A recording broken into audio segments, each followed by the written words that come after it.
Hello, Jake. Thank you for taking the time to be with us. I'd like to begin our conversation with just asking you to explain in your own way what you mean by psionics. For sure. Yeah, psionics, it's kind of a fun word. What do I mean by psionics? Well, I can share what my understanding of it is.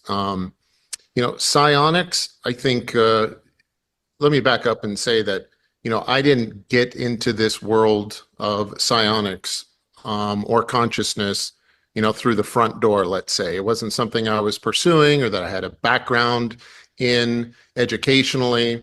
I came in through a window, if you follow me with that analogy.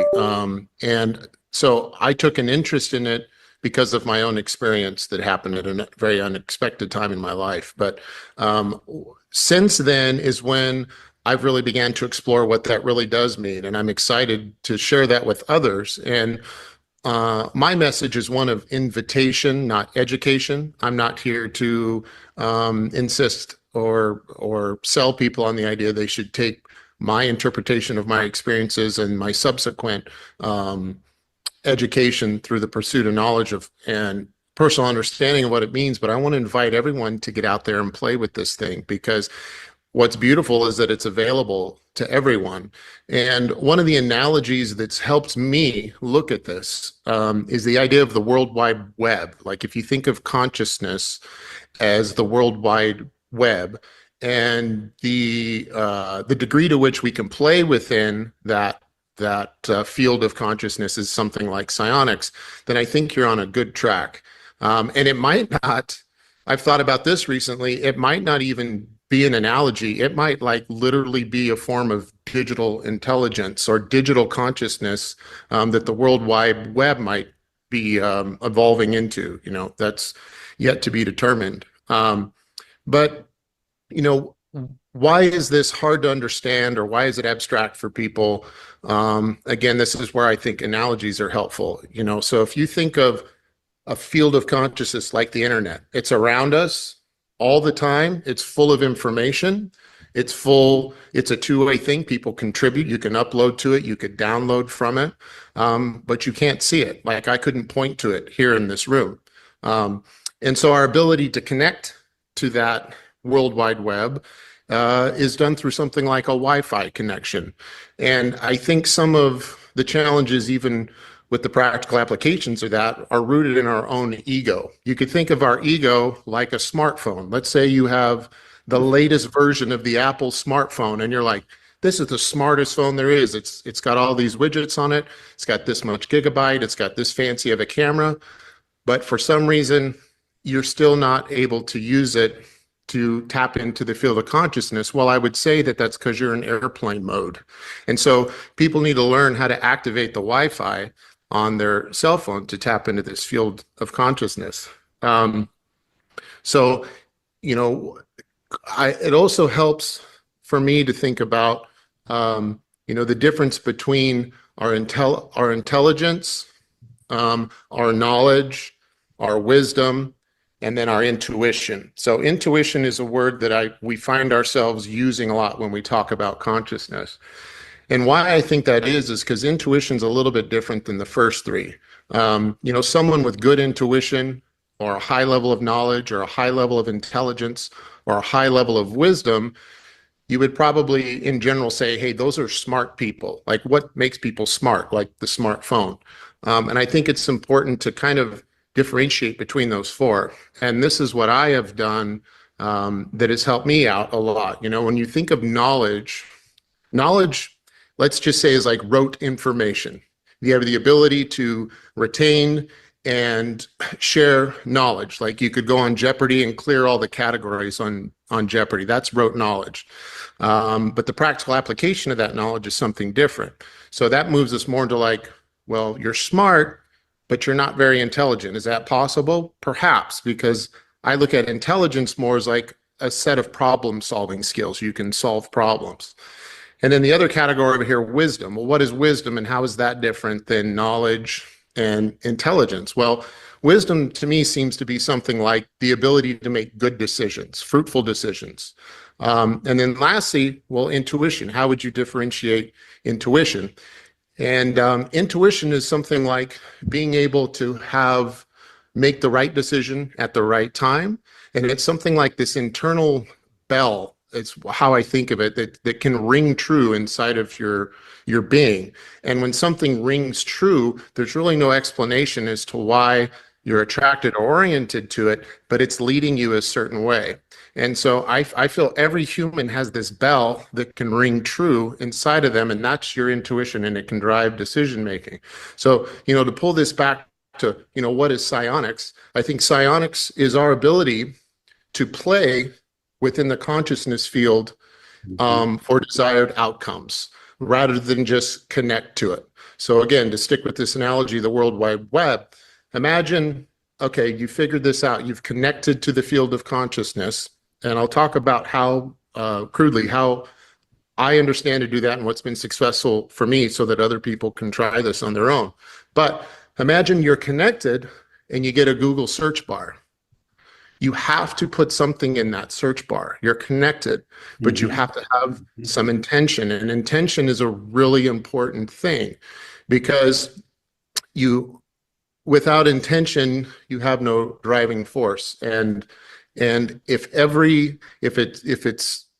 we consider that maybe every living thing in the universe has access to this consciousness field, you need to bring intention in order to find what you're looking for. So you have to populate that search bar with something. And so bringing some good intentions, what you consider good, which at the most fundamental level, without getting, to angels and demons on you, is just to go there with the intent that it's going to be worthwhile and you're going to find something that is worthwhile to you. And I think finding that space is really important if you're going to try and connect to the field of consciousness. There's several ways to do it. I mean, meditation comes up a lot in conversation. You can meditate. And for me, it's like, well, what does meditation look like? How do we find our own consciousness? How do we separate from our observer point of view inside our own head when thoughts are coming in, where they're coming from? Is this my intellect? Is this my knowledge system? Is this my wisdom? Is this something that's inside my head that can be tracked? Or is this something that's coming from an external source? And this is where I find meditation is so valuable, because meditation could be thought of as something like creating a defensible space in your mind that is like blacked out, where you are quieting, or you're at least starting by observing your own thoughts and then trying to source the origin of those thoughts. Because we all have thoughts. Some of the most easy sources to identify are things that are consistent with our instincts. Like, am I thinking about food? Well, I'm hungry. Am I thinking about food? Survival? Am I thinking about procreation? Defending myself? Those are all thoughts that will probably populate our head, from the limbic portion of our brain. Then we have other thoughts, which are like intelligent thoughts, are these things we have learned that fascinate us, that puzzles we like solving. That's our intelligence at play, and we can source those. But when you get really good at creating this defensible space and being able to identify thoughts and push away thoughts that you can identify as coming from some internal origin, what gets really interesting is that you'll begin to have thoughts or ideas that you can't source the outcome from. And I believe those are coming through a conduit of intuition. And when you're applying that intuition, that connection, I think you're in the purest form of Wi-Fi connection to the consciousness field, which is where exciting things start to happen, if any of that makes sense. Yeah, then that's the realm of remote viewing, remote perception, for example, that with intent, one can see objects hidden, under a pillow in another room or on the other side of the world. So this is very important because you're identifying psionics as the relationship between us and this larger field of consciousness. and our ability to align with it and enter it and go places And go and places. interact with beings like extraterrestrials, NHI, that communicate through mental telepathy, and they're fluent in the language of consciousness. They are. And we have to become fluent in the language of consciousness in order to engage in intelligible communication. And so Yeah, that's the that's realm just of it. psionics. Yeah, I like the idea of fluency being something there. I think too about, we've been sending RF and radar signals out into the universe for decades now, and we're waiting for something to reply back in that language. An RF signal, it's like, I don't, the search for SETI, the search for extraterrestrial Intelligence. uh, intelligence. Thank you. But we're speaking that language.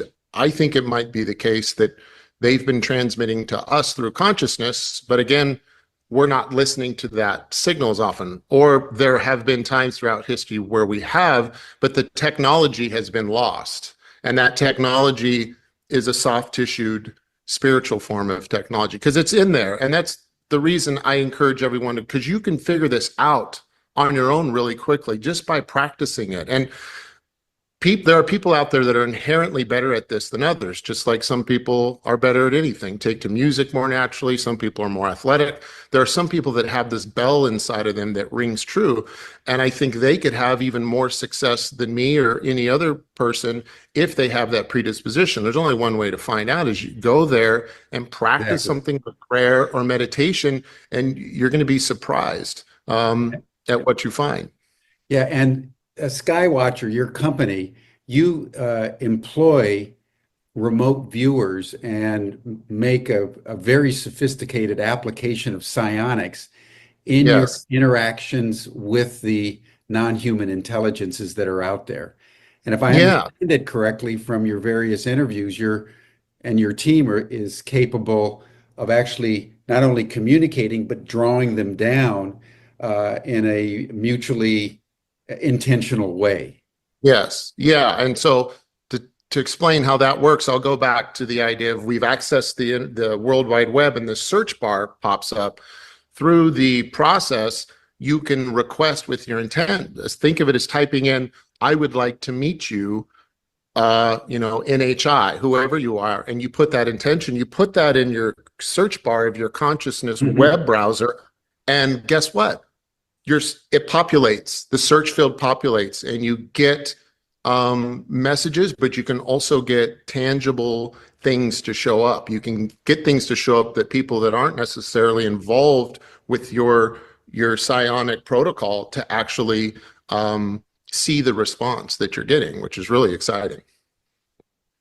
Jake, I wish we could go much more deeply into this, but this has been enough for now. You've helped Rick Sure. Ross to start the conversation, and we'll take it from here and really appreciate your courage, my friend, and your clarity and the way you've articulated the new frontier of UAP disclosure. You've done an extraordinary service on behalf of all of us in taking the conversation forward, so we appreciate it. Well, you're more than welcome, and I appreciate the company because it's a lonely space that I hope doesn't stay lonely for long. So I appreciate your fellowship here. Thank you. Thank you.